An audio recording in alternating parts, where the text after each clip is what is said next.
It is officially July. That means we're going to take a little look back at June, go over how I caught them, what baits I caught them on, what techniques, and then we're going to take a little look towards July, see what I think we have in store for us. Stay tuned. So starting out the month of June, we had a mayfly hatch the first couple days, and we had some stable weather too, so that meant some calm mornings, and we had some pretty epic topwater days. And we never really got a whole day of topwater going. Usually it was just a couple hours in the morning. One of the mornings we actually had 30 to 40 blowups in one morning. That was awesome. Obviously we didn't land that many fish just because, you know, smallmouth have notoriously bad aim, and they like to jump over your topwater and jump 3 feet to the side and slap at it with their tail and do all kinds of weird things except for eat it with their mouth. So kind of frustrating at times, but it's really cool to watch them blow up. We were fishing anything from a pop bar to a Sammy to a whopper plopper, caught a shower blow, little shower blows, caught quite a few on that, and we had a couple good mornings, and can't complain at all. Everybody likes throwing topwater, and those mayflies, when they were hatching and those fish were slurping and they kind of showed themselves, we could really catch them on topwater, especially when it was calm, and it's a really fun time. Another way that we were catching them during the mayfly hatches, especially early in the month, was swimming a grub. So we're still swimming it with a Northland Tackle Smeltinator jig head, and there's several different grubs out there on the market.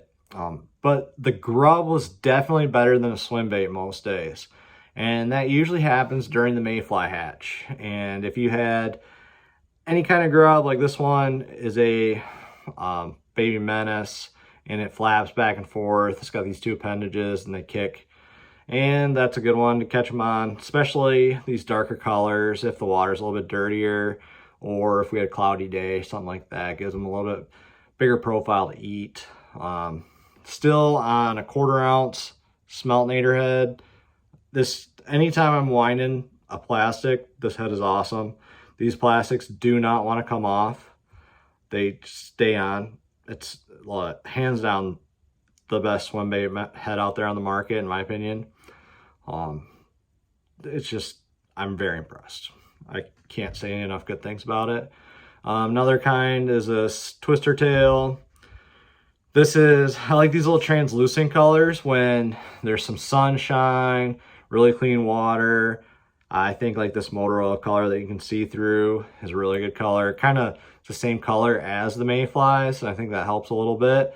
But just swimming this right underneath the surface around those slicks, dude, they just munch it, and it just gets bit when the swim bait doesn't. And I think it's just a different profile. They don't see it as much. And around that mayfly hatch, swimming a grub will get you some bites, and it really worked. We had some really good mornings, especially when they didn't want the top water that great. We would just swim the grub, and they'd come up and smash it. And you don't have to swim it. You can either swim it like right above the rocks, down in the water column. You can swim it right under the surface. You can swim it halfway. Just, you gotta let the fish tell you, especially with live scope, you can see where they're kind of sitting in the column, but they'll come a long ways to eat this grub, especially when there's mayflies around. So swimming a grub, caught a lot of fish in June on it. So anytime I am casting, winding a bait, I prefer to throw it on a Baitcaster. And this one is a 7'1", medium heavy, extra fast Legend Extreme from St. Croix. This rod, I mean, it's a sick rod. It's super light. I'm throwing it on a 6-speed reel. So you're not going to really want to wind this thing super fast, especially like around those mayflies, and a lot of these fish are post spawn. They're not really in a super good mood. They get a little lazy, especially when there's a million mayflies on the surface, and they don't really have to work that hard to feed. And they just see this grub swim by, and it's a little bit bigger profile. I don't know if they think it's a perch up on the surface or like a bigger gizzard shad, or I've even seen them eat some like baby rock bass and bluegills in really shallow. And it's just a little bit bigger meal for them. Straight 12-pound Seaguar and Vizex fluorocarbon is what I prefer to throw it on. And just with the 6-speed reel, you can wind it nice and slow and kind of watch it on live scope. And this rod is just so light. You can throw it all day. There's no rod fatigue, and it just loads up really nice. It's uber sensitive. I mean, this blank is just sick. And if I was gonna buy one baitcaster, especially like one higher end baitcaster, 7-1, medium heavy, extra fast, Legend Extreme by St. Croix. This thing is just sick. You can do a lot of different things with it. Loads up nice on a swim bait. You can throw a tube with it. You could crank a square bill with it, throw a spinner bait, chatterbait. It's just a really good all-around rod. So if you're looking for one higher end rod, definitely check that one out. Next bait, Northland Tackle Marabou jig. This is a 3/32 brown. I prefer the brown around the mayfly hatch. I think they think it's a mayfly a little bit more. I'm still throwing it on super light braid, 10-pound Tatsu leader. And I've been using that PEX braid right up there. And that one is the 14-pound 0.6. And that stuff is so thin. And I've been tying it onto a 10-pound Tatsu leader. I don't think the leader matters that much, especially when we're fishing shallow. I like a little bit stronger leader. I don't like breaking these fish off. I don't think you need to use 6-pound leader. I think 6-pound leader is completely underkill. I catch a lot of fish on 10-pound. I think especially with a moving bait, like you do not need 6-pound leader. The biggest key to your cast is gonna be that braid anyways. The leader doesn't even matter that much. As long as it's fluorocarbon and doesn't stick out like a sore thumb. I even think you could throw straight braid and catch them with a Marabou jig. So that 6-pound leader, I stay away from it. I fish 10, don't break very many fish off, and it just gets bit still. So we're fishing it shallow, we're fishing around the mayflies and the dark spots in the rocks, and just covering water with it. It's a great tool to search with, especially up shallow. Out deep, it doesn't have as much drawing power, but when you're up shallow and those fish are kind of hunting around and they're eye level with it, they'll come a long ways to eat it. And they really shoot out of those dark spots and munch it. But still throwing a little piece of Senko on there, get a little extra weight, and just chucking and winding and letting it sink a little bit. Sometimes I'm just reeling it right underneath the surface. Sometimes I'm trying to get it down a little bit. But like I said, that super light braid is very critical. Leader, not so much, I don't think. Stay away from 6-pound. You don't need it on St. Clair. I'll stand by that. Still throwing it on, probably my favorite rod still, the St. Croix Legend Elite, 7-foot, medium, light, extra fast.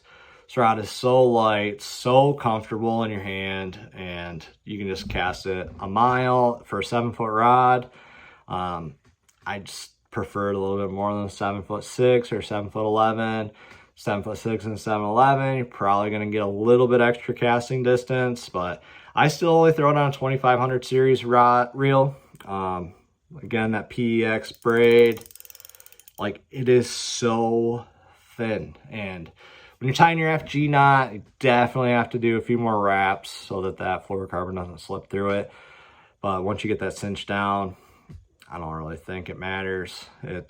I haven't had any break off at the knot or anything. Especially with the 10-pound, you can fish that thing forever.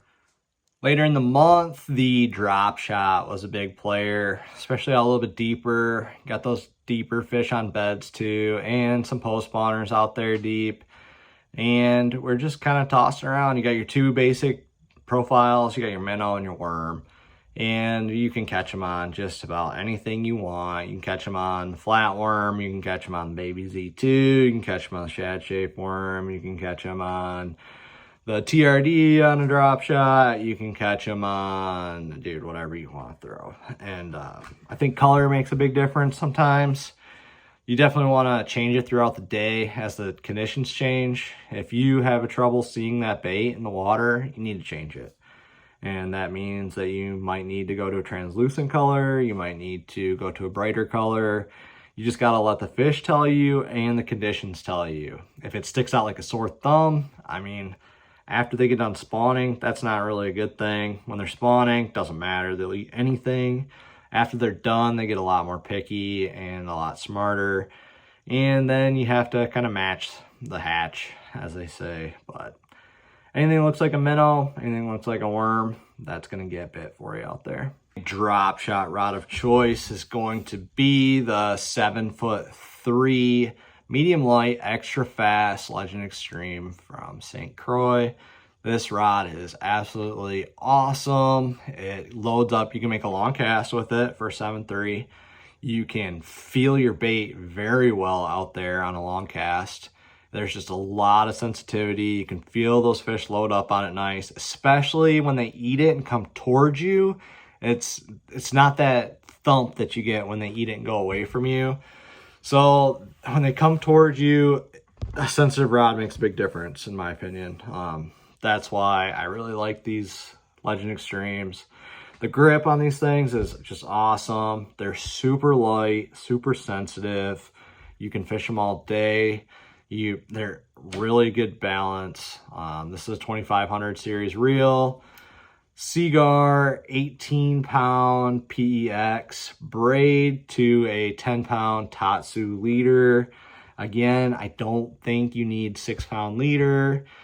This lake just isn't clean enough. You know, it gets blue, it gets emerald, but it's not like it's 30 foot of visibility like some of the other Great Lakes. So beef it up, 10-pound, 12-pound even for a drop shot. You don't need 8 and 6-pound leader out there. All you're going to do is break off fish, and then you're going to leave hooks in fish's mouths, and then they're going to swallow it, and they're going to be in their guts, and then they're going to die. So save the fish's lives. Don't throw 6-pound, especially you guys that can't handle it, because there's a lot of you out there. And have a good drag, especially if you're going to try and use that lighter line. You don't want to be pulling it out. Just have a nice smooth drag.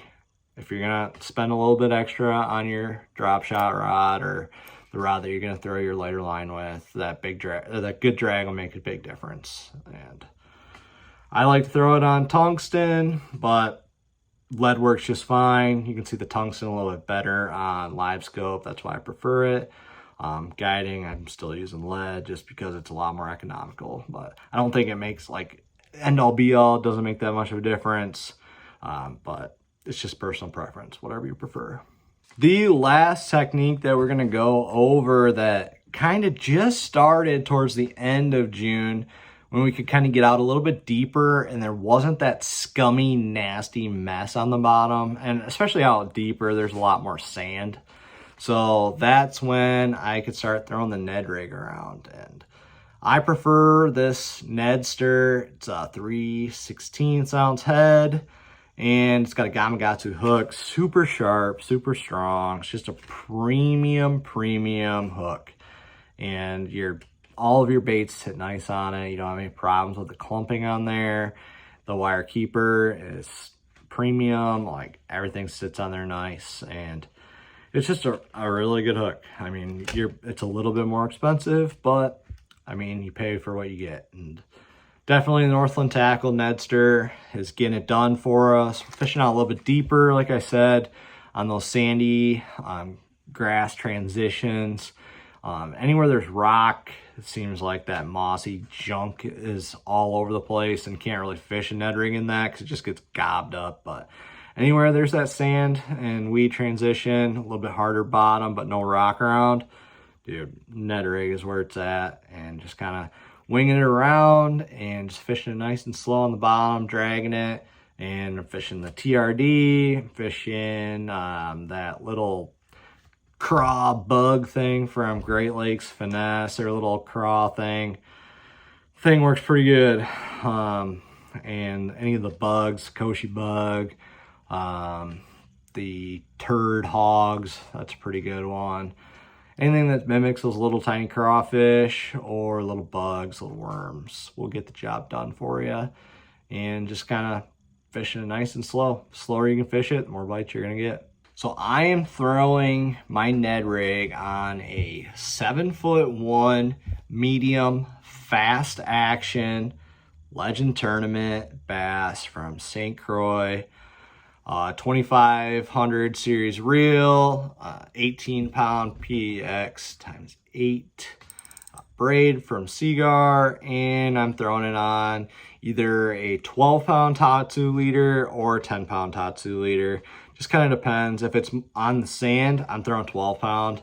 If there's a little bit of wood or some rock around, then I'll throw it on the 12-pound. So it just kind of depends on what you want to do. If there's a lot of boats around, maybe you have to drop down to 10-pound. But, I mean, the heavier line you can get away with, the better. Because you do not want to give these smallmouth a long fight because they will get off. So the quicker you can get them into the boat, the better. This rod's really awesome. 7'1", you can throw it a long ways. It's very sensitive. And it's got a little bit more load in the tip. It loads a little bit further back in the blank. It's a fast, not an extra fast. I prefer the fast on something that I'm going to set the hook with a little bit stronger. Like when you're fishing a drop shot, you just kind of pull into them. Whereas when you've got like this, this hook right here, you're going to want to set the hook a little bit. I mean, these Gamakatsus are super sharp. They're a really good hook, but you kind of want to give it a little bit more oomph. Especially when they're down there eating those crawfish, their mouths tend to be a little bit harder than if they're out in the middle of the lake eating minnows. So, again, 7'1", medium, fast, good all-around rod. I mean, you can do a lot of different things with this. If you want to throw a tube on it, you can throw swim bait with it. You can, any kind of your finesse techniques. It's a little too stiff, I think, for a drop shot, but anything else, dude. It's a great all-around rod. Like I said, I like it for my Ned rig. If I'm gonna throw a finesse swim bait, I like it. Just really good rod. Really impressed. All right, guys, we are officially done with June and we have wrapped it up. Kind of looking forward. I'm gonna be drop shotting a lot, Ned rigging. Expect to be throwing a crankbait quite a bit as the month goes on, especially when we get a windier day. Swim bait too. They're gonna transition. Like the mayfly hatch is just about wrapped up. We're still gonna get a few mornings left in July where we have some mayflies and we could get some topwater action, but for the most part, that's kind of over with. I haven't really seen that much going on. Every once in a while, you'll see a pocket of them kind of hatching, but there's a lot of shells on the water, but I'm not seeing very many flies. A lot of the flies I'm seeing are on land. That's not helping us at all. So kind of switching back over to the swim bait. The grub bite's kind of gone by the wayside. It'll be back again next year, but again, Smeltinator, Nedster, big players. They're going to be really, really important going on, especially when on cover water. Drop shot, when it's calm, gonna have to kind of finesse them. There's gonna be a lot of pressure out there. These fish are getting smarter every day. So the spawn's pretty much done. There's might be a couple late spawners up in the river especially, but for the most part, spawn's done. These fish are getting smarter every day and harder to catch. So just got to keep winging it, cover water, and just keep fishing. If you guys are looking to book a trip, I still got quite a few days in July. August, September, still open. Contrary to popular belief, they still bite other than just May and June. So we're still fishing. July and August, smallmouth fishing. September, smallmouth. October, smallmouth. And then we'll kind of, after around like Thanksgiving, we'll switch back to some walleye. But for the most part, we're just going to be smallmouth fishing. So if you want to get on the boat, get a hold of me. Thanks, guys.